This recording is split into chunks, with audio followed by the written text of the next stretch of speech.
Welcome to Alasquatch, the show all about Bigfoot in the great state of Alaska. I'm your host, Beans Baxter. So lace up your boots, zip up your coat, and come with me on an adventure as we explore all things cryptid in the last frontier.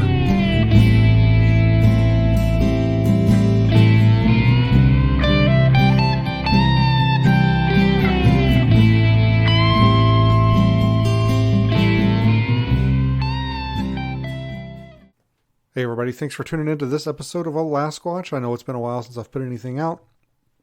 I have been busy. I've got a lot of stuff going on. I am finished with my new book, or next book, and it's going to be coming out here pretty soon, probably in the next 2 or 3 weeks, I'd say. It'll be available on Amazon first, and then once I get my author copies from them, it will be available on my website where you can purchase author copies, signed copies. It will also be available on eBay, on the Alasquatch eBay store. Just, if you want an autographed copy, you can pick one up from eBay or my website. Those are going to be going up here pretty soon, probably in the next month or so, I'd say.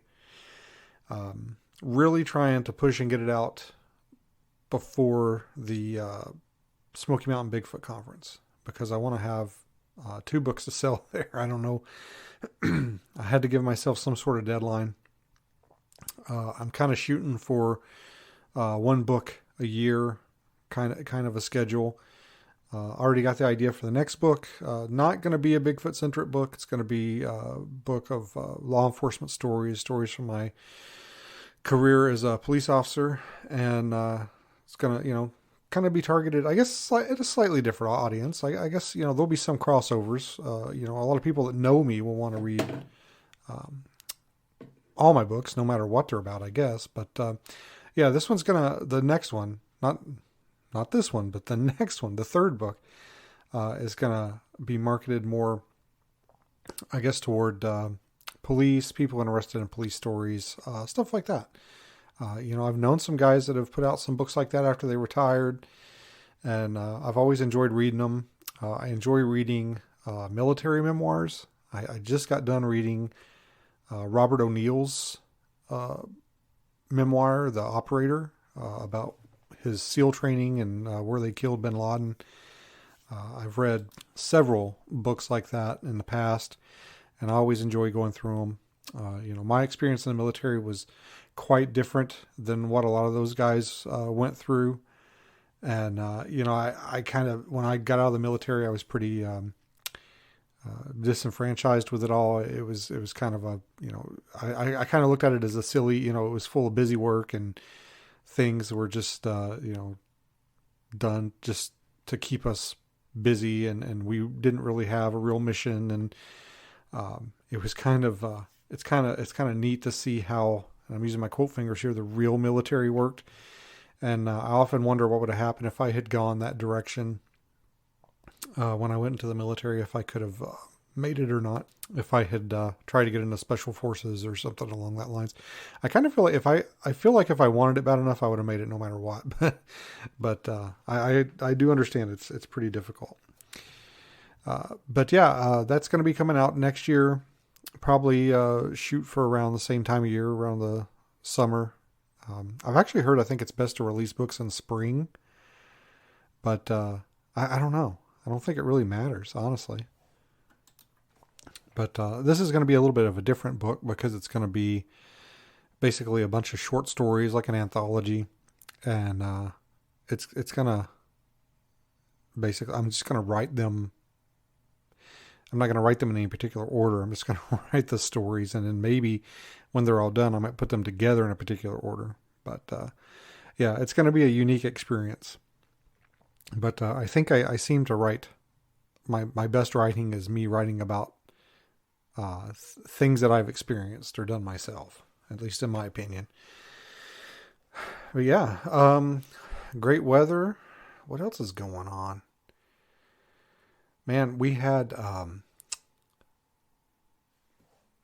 great camping trip just here last week.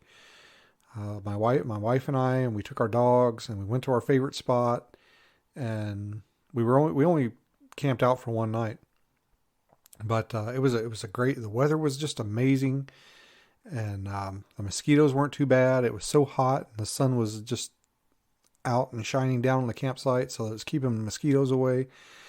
Of course, nothing, nothing can ever go 100% Beans' way. So I get there, right? And I get there because my wife had to work. I left early, went and secured the campsite because it's a place where we like to go. There's only one campsite. It's a single campsite kind of right on the water of this lake. And it's my favorite spot because it's quiet. There's never any people. It's the last campsite on that road. There's hardly any traffic. There's no people. And I've heard some vocalizations out there. I've had some neat stuff happen out there. So it's kind of, one of my favorite spots. As I've said before, the activities really died down. It seems like after that fire went through, not too far from there. The area where the campsite is fine. It wasn't touched by the fire, but not too far away is where the fire went through. But anyway, we got there, or I got there, and I got there early. I got the tent. I had the tent set up. I had the campsite set up in less than an hour.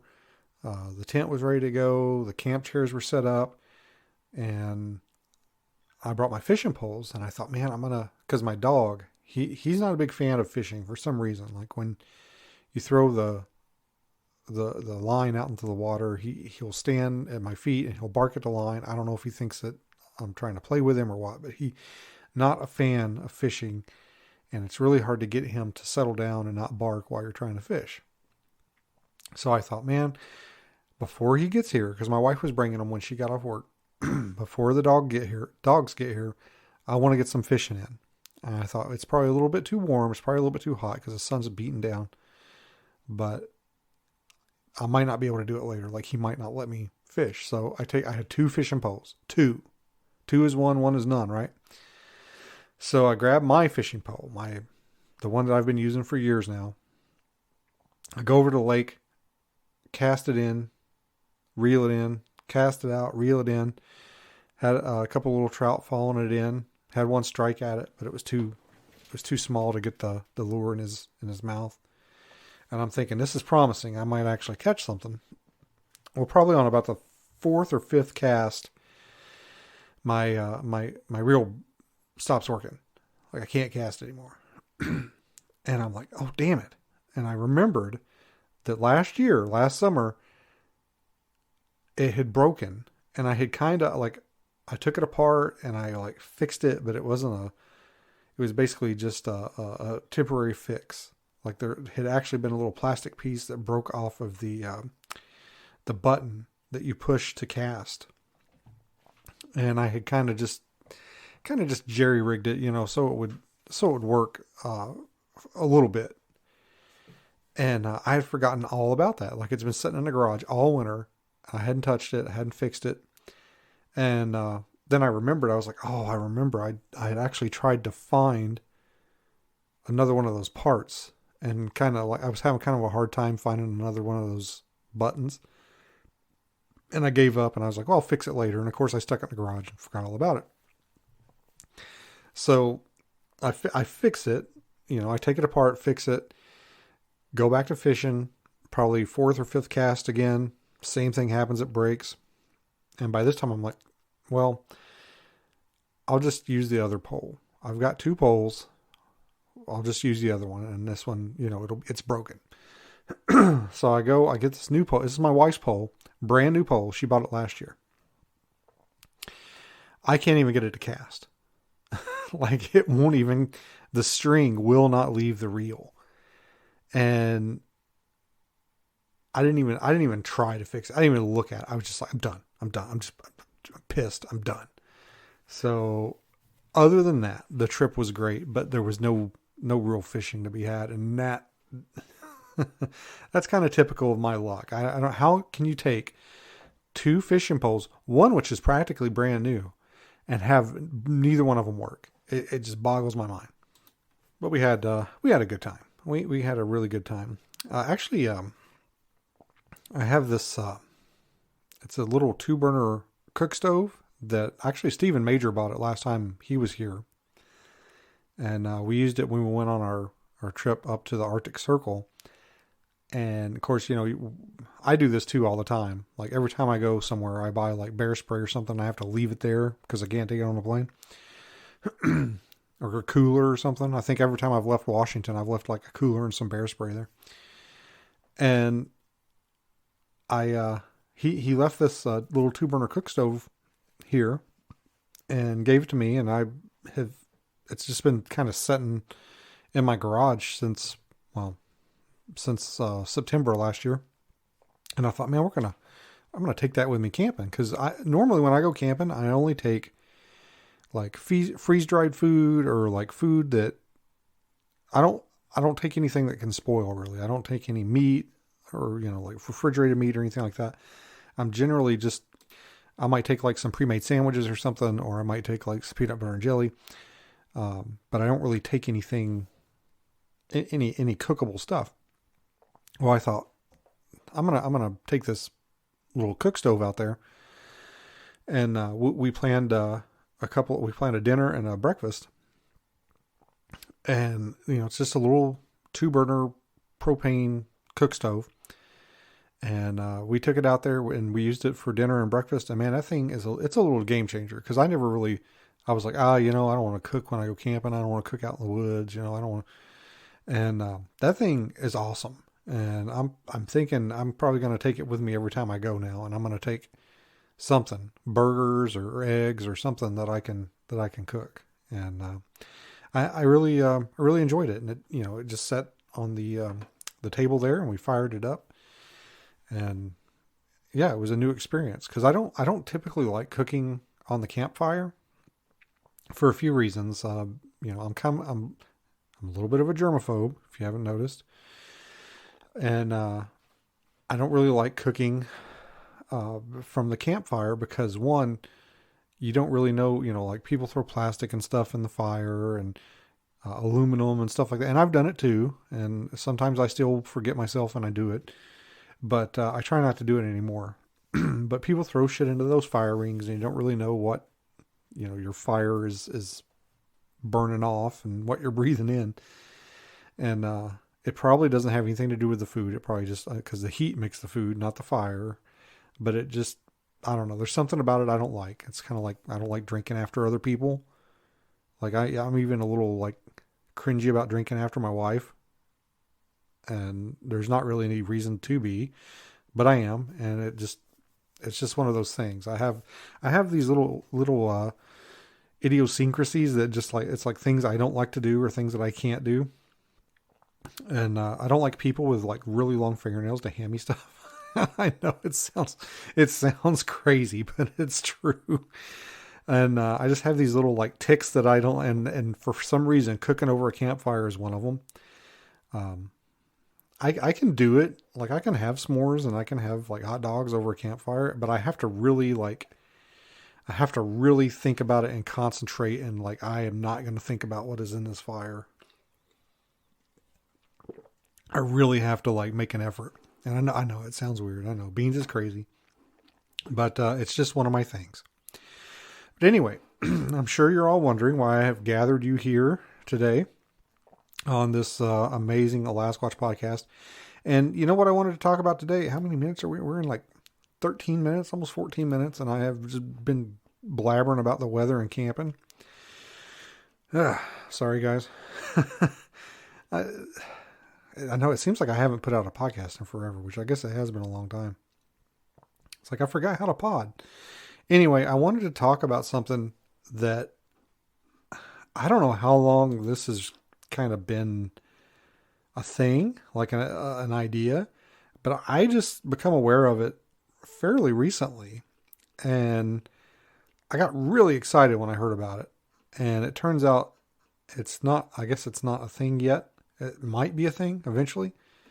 It's kind of like we had this, I'm going to go on another tangent real quick, but it's very similar because this is exactly what I went through. So I found out here in Homer, we have this axe throwing place that just opened up. And I got like super excited. I was like, man, that sounds like a blast. I want to go and drink some beers and throw some axes. I mean, it just sounds like amazing. Sounds like a really cool time. And I got to looking up the place and like finding out about them. I was like, man, I'm going to invite my, some of my old coworkers, and, I'm going to invite some of my friends, and we'll hang around, we'll drink some beers, and we'll throw some axes. And then I got to reading about it, and it's like, yeah, they don't serve alcohol there, and you can't bring in any alcohol. And my interest in the place went from about 100 to about a 20 really fast. I do not know why the idea of throwing axes and drinking beer just thrills me, just makes me so excited. And then the possibility of throwing axes with no alcohol, I can go out in my yard and do that. Okay. I've got a tomahawk. I've got some hatchets. I can go do that right now. Like, I could literally turn this podcast off and go outside and do that in my backyard. But, the idea of doing it in a place, an establishment with like a Target and somebody bringing you beer, like pitchers of beer, that really sounds like fun. So I had the very exact same reaction to today's topic, and I found out about it. And today's topic is the Alaska Long Trail, which I'm hoping is just a working title. I think they're probably going to change it. But basically, the Alaska Long Trail is kind of it's the answer to the Pacific Coast Trail or the Appalachian Trail, or what's the other one? Is it the Continental Divide Trail? There's a third one. Continental Divide Trail. So the Appalachian Trail is about 2,184 miles. Pacific Coast Trail is 2,653 miles. And the Continental Divide Trail is 2,700. And those are like, what is it? I think it's called the Triple Crown of hiking. Like that's like, if you do all three of those, you get like a triple crown. I mean, I don't think anybody really gives you anything, but that's your claim to fame, is you've done the Triple Crown of hiking. And somebody, I don't know who came up with this. They should probably be given a promotion, but somebody decided, we should probably do something like that in Alaska. And so they are proposing to create a 500 plus mile trail. I think they eventually might plan on stretching it out into a 2,000 plus mile trail. And I'm gonna read you. This is from alaskatrails.org. I'm gonna read you this directly from the website. I'm also gonna have a link to this in the show notes so you can check it out. But it says, with some of the most stunning wilderness in the world, Alaska is overdue in creating a world-class long trail. Long trails engage visitors and residents in a range of activities, from simple day adventures to multi-week bucket list lifetime accomplishments. Alaska Trails and its partners are proposing a multi-braid trail system connecting Fairbanks and Seward. The trail system will incorporate a variety of year-round uses, along with different braids. The first 500-mile segment could ultimately expand to a 2,000-mile trail extending from Fairbanks to the Brooks Range and the North Slope, and south to the future Southeast Long Trail, offering an alluring mix of trails and ferry rides. Many sections of the proposed trail already exist or are currently planned, and the route is almost entirely on public lands, enormously reducing the complexity and cost. So, much like the axe throwing house or the axe throwing business, when I heard about the Alaska Long Trail, I got super freaking excited. I'm like, there's an Alaska Long Trail. I'm doing it. I'm going to start training this year. And then next year, I'm going to do it. And then I realized it's not done yet. It's barely even a thing. So again, I was kind of like, oh man. And they don't really have a proposed ETA on it, I guess. I guess they don't really know when it's going to be done. I guess they don't have permission for everything. They have a little thing here on their website where it talks about why do you want to have a long trail. And it says 3 million visitors a year hike a portion of the Appalachian Trail. It would be 100% increase in National Park Service requests for John Muir trail permits. Growing demand for hiking. 137 million in increased annual Alaska spending if just one half of out-of-state visitors have reason to add one more day to their trip. Gateway communities, convenient connections lead to more jobs, businesses, opportunities. And then they have more here for why Seward to Fairbanks. Momentum and landowner support, largely on public land, a substantial portion, 25% already exists. Manageable costs, buildable terrain, good access, community connections, more jobs, businesses, tax revenues. The Goldilocks factor, wild but not too wild, manageable logistics in the most populous areas of Alaska for both residents and visitors. Not sure I agree with that, and we'll touch on that again here in a minute. Multi-season, multimodal options for summer and winter, options for river and train-based connections, and the wow factor, mountains, glaciers, wildlife, honoring and celebrating the long, diverse history of these lands. So that is, that's a freaking long trip. That's 500 miles. And I was like, I'm going to do it. But then I realized, okay, it's not done yet. They haven't made it yet. And I kind of got like, okay, well, I'm going to, and then there's no ETA on it. So I'm like, well, I don't know. Like, because believe it or not, ladies and gentlemen, Beans is getting a little old. The years of government service have taken their toll on his body, and he's not as spry as he used to be. So I kind of made a deal with myself. If it's done, like done from the Seward to Fairbanks, by the time I'm 50, I'm going to do it. I'm going to do the whole thing. If not, then I'll probably like do it a section at a time or something, like Seward to Anchorage, Anchorage to Talkeetna to Cantwell to Healy, Healy to Nenana to Fairbanks, something like that. But yeah, I got super excited there for a minute.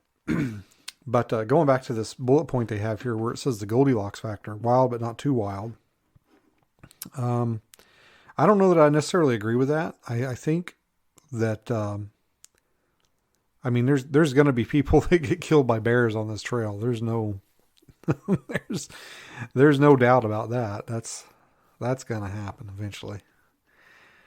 I understand what what they're talking about is like, you never are that far away from a major city or bigger city.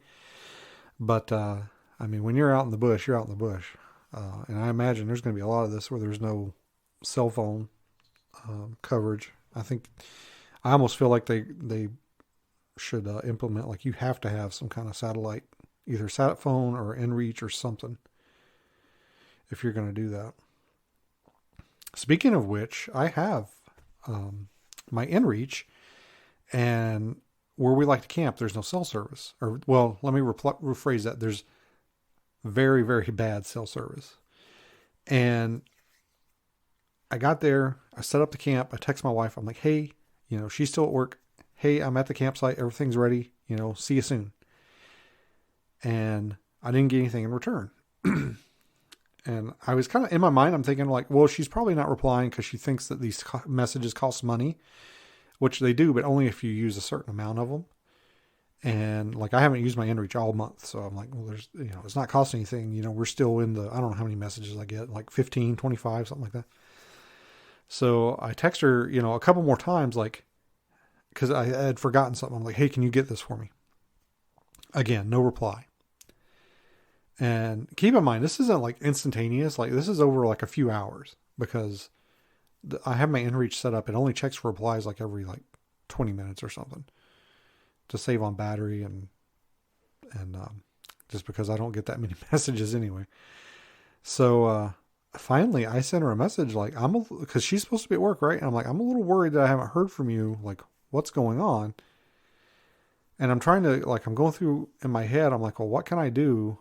Like, if she doesn't show up by a certain time, what can I do? Because I really don't want to like start tearing down the campsite and having to leave to get in the cell service to find her, because I don't want to lose the campsite, and I don't want to like maybe potentially miss her or something in case, she's, or, we've somehow or another miss each other on the road. Or so I finally, I kind of like, okay, well, if she's not here by like 7 p.m., then I'm going to leave and go look for her. But if I don't hear from her by like, I think it was like 6 or something, or I can't remember what time it was. I had like some deadlines in my head, or maybe it was 8 o'clock. If she didn't show up by 8 o'clock, I was going to leave. If she didn't show up by 7 o'clock, I was going to message her parents and see if they could get in touch with her. And, but in my mind, I'm like, well, maybe there's a problem, because, it's not like her, if I send her a message saying like, hey, I need to hear from you, she'll get in touch with me. So I finally I remembered like when I got in my truck, when I went to shut my phone off, I had like 1 bar of service. And I was like, well, maybe if I can get that 1 bar back, maybe I can like get a text message out to her. Because I'm like, maybe it's a problem with my inReach. And now I'm like, well, does she even know that I'm here? Like, does she know where I'm at if my inReach isn't working? So I turned my phone back on. I usually just keep it in airplane mode when I don't have any signal, so it saves the battery. I turn my phone back on, and almost like immediately, as soon as it like connects, I get a text message from her. It says like, it's not letting me reply to your inReach message. Everything's fine. I'm on my way. Be there soon. And that kind of bothered me, because now I'm like, oh great, now what's wrong with my inReach? So, I tested it yesterday, and it seemed to be working fine. Like I was able to send and receive a message. But I cleaned it up a little bit, hooked it up to the computer, and tried to restart, or what we call it, update it. So I think it's working okay now, but it's kind of made me a little nervous now, a little gun shy. So next time I go out somewhere, I think I might give it a quick test to make sure it's working when I'm out of cell service. So anyway, that was a long sidetrack that went nowhere. So this Alaska Trails is the nonprofit that's making it happen. It looks like, it says they're working with local regional groups, including landowners, residents, businesses, and users. This more detailed work will be essential for smart decisions on best how to fill the gaps in a long trail system, in addition to determining preferred routes and uses. These groups will explore the best long-term solutions for trail maintenance and management. And I think this is an amazing idea. I think it's an amazing opportunity. And it sounds really cool. But here's my concern, because nowhere in here. So this is going to go up through Talkeetna and through Denali National Park. As soon as I saw that, and as soon as I realized, like, okay, they're working on this. There's proposed routes. As soon as I heard about this, I thought, there is no way the national park is going to let them come through, because it's going to be basically out of it's going to be out of their control. Basically, the national park's control. They're not going to want to deal with the headaches it's going to cause. People are going to be wandering off the trails into the park. They're going to have to send resources in to help people that are, stuck, injured, lost, etc. And I do not see a lot of pros for the park, in my opinion, because they're going to have a bunch of people coming through. They're going to have to devote resources to, and they're not really going to get anything in return for it. At least that's how I imagine it going. I don't know. Maybe they'll set up a little booth at the beginning, like before you go into the park. There'll be a ranger sitting there collecting money. I don't know, like a toll road, like a toll trail. Somebody's got to go back and get a shitload of dimes. Anyway, I'm going to read this article from Sierra. This is a magazine of the Sierra Club. This article says, one day you might be able to hike Alaska on a super trail. This was published in April of 2021. The author is Bailey Berg. It says, Alaskans like to argue about which trails in the state are the best of the best, but in a few years, the list of options will have shrunk, not because the trails are disappearing, but because at least some of them are going to be combined into a super trail. Called the Alaska Long Trail, the route could initially span over 500 miles from Seward to Fairbanks, connecting dozens of the top-ranked trails in the state, including Crow Pass, Kasugi Ridge, and the southern trek of the Iditarod National Historic Trail. The idea is the brainchild of the Alaska Trails Initiative, a nonprofit advocacy and trail building group. Last spring, organizers were looking for their next big project. As they pored over topographic maps of existing trails, they started wondering, what if we connected all these to make a through hike? The idea for the Alaska Long Trail came about sort of organically, said program coordinator Chris Beck. We thought, well, we could have something much greater than the sum of these parts. They knew that extended through heights like Appalachian Trail, Pacific Crest Trail, that's hard to say, and the Continental Divide Trail in the U.S., and innumerable others throughout the world had long inspired travelers. As they evaluated the map, they realized it wouldn't take too much effort to link up with some of the longest, arguably most iconic Alaska trails, creating a multi-week hike with offerings only Alaska could provide. One that passes by glaciers, through boreal forests and indigenous villages, and over stunning peaks, offering sightings of moose, bear, Dall sheep, and other Alaska wildlife. More than that, even the most celebrated of the pre-existing trails traverse remote backcountry. There's a well-deserved mystique about Alaska, and that it's one of the few wild places remaining on the planet, Beck said. These areas haven't been altered by human activities. They're intact, natural landscapes. Right now, only 2/3 of the project consist of well-established routes or routes already under construction. The remaining third is what Beck calls less well specified, including known but unmarked routes through alpine country and areas that have little tradition of foot traffic. Luckily, most of the latter is on public land, which lowers the cost and complexity of getting the necessary go-ahead from local governments. If all goes well, the first 500 miles of the Alaska Trail Initiative tentatively plans to add 1,500 plus more miles to the route, with an additional trail continuing north through the Arctic Circle to the coast, and another portion that could extend to the southeast, combining trails and ferry rides to travel around various islands. While the early days of the global pandemic might seem like a peculiar time to launch an undertaking of this magnitude, Beck and his team argue that the timing couldn't have been better. This last year has shown in vivid detail that people like to get out and are looking for ways to be active.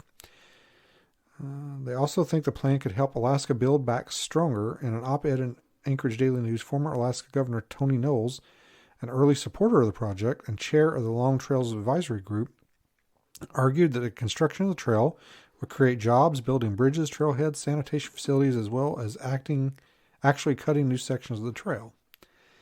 We must begin expanding the foundation for a clean, sustainable industry, an industry that will support both immediate and long-term Alaska jobs and Alaska-owned businesses, Knowles wrote. Over the past year, organizers have been in discussions with various stakeholders. Filling in the gaps between existing trails will require support from land managing agencies, communities traversed by the trail, and local government, as well as their active involvement in planning, securing funding, and constructing the infrastructure.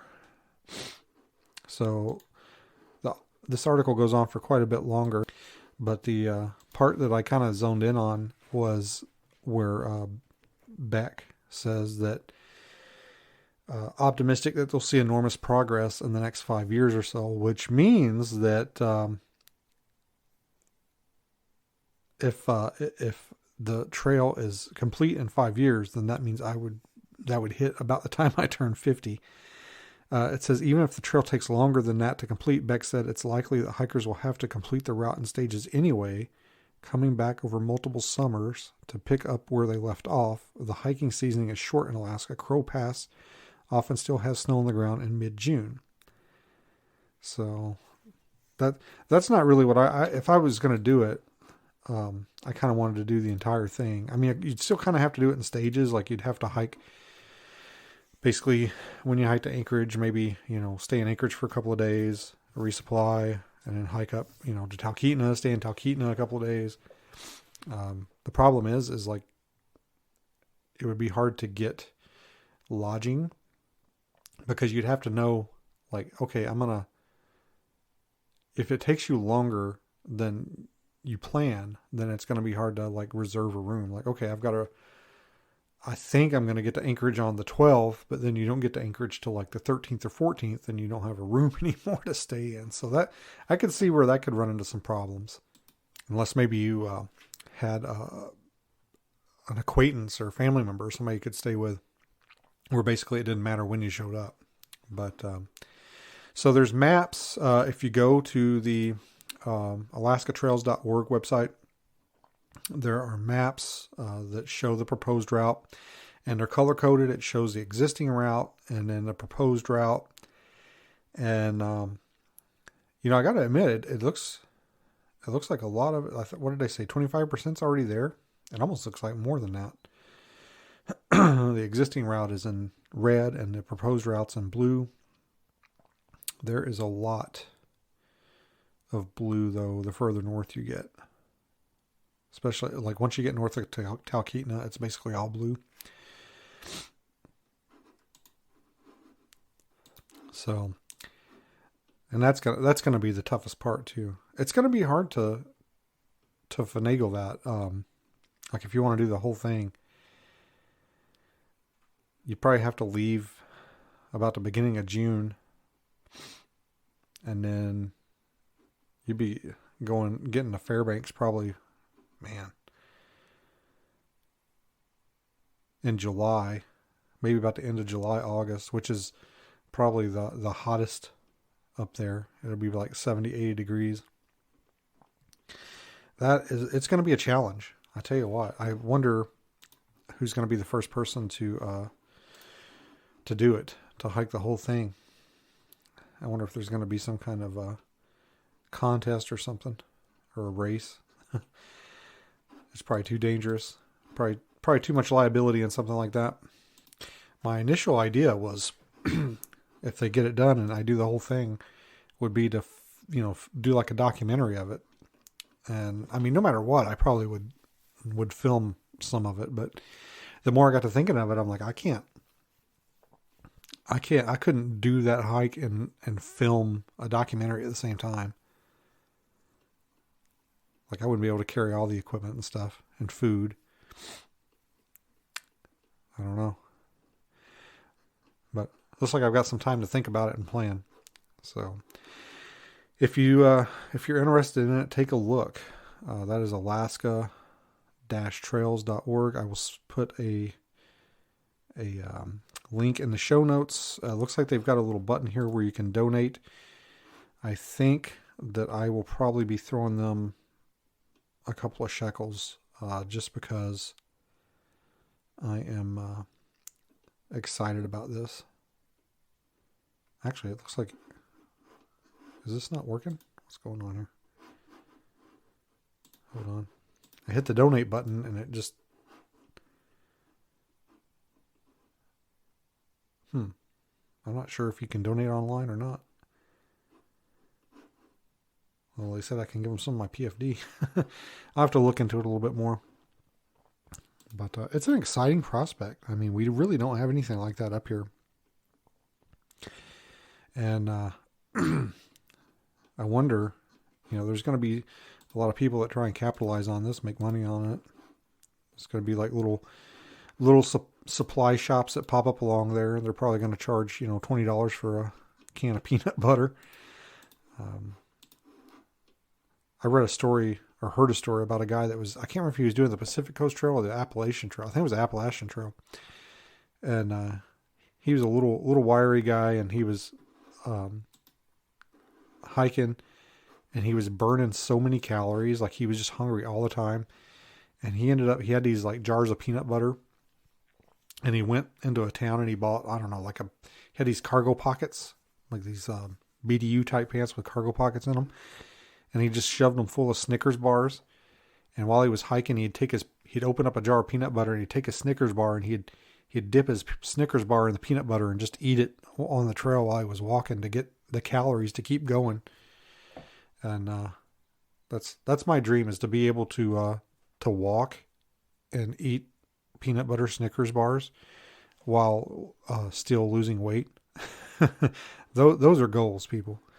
But yeah, I'm excited about this Alaska Long Trail. I might reach out to these guys and see if they want to come on the podcast, talk about it a little bit.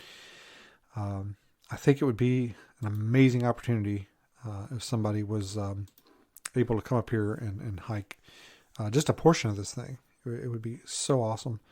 And it will increase, I think, tourism. A lot of hikers will come up here, and they'll try and get that feather in their cap. They'll do the Appalachian Trail, they'll do the Pacific Coast Trail, and the Continental Divide Trail, and then they'll want to come do the Alaska Trail. It'll be a staple of hikers everywhere. So anyway, guys, I'm going to put a pin in it there. I think I've rambled on long enough. Hopefully I planted a little knowledge in your brain about the Alaska Long Trail, which I think they need to work on that name. I think they need to call, from what I've seen of it from the map there, I know they're talking about expanding it maybe to further north and further southeast. But I think the Alaska Interior Trail would be a good name for it. That's just my opinion. But anyway, I'm going to let you go. You guys have a good time. Enjoy summer. Be careful out there. I am going to be out in the field next weekend, so probably no episode next week. But I think basically what I'm going to do is just summertime is going to be my downtime for this pod. That's when I'm out and doing things. And I'll try and get back on a more consistent schedule during the winter. But, summertime, you're just going to have to take it when you can get it. Because if the weather's nice, I might just pack up and head out into the woods. And you might not hear from me for a while. So anyway, guys, be careful out there. And I'll holler at you later after I go soak up some rays. Bye-bye.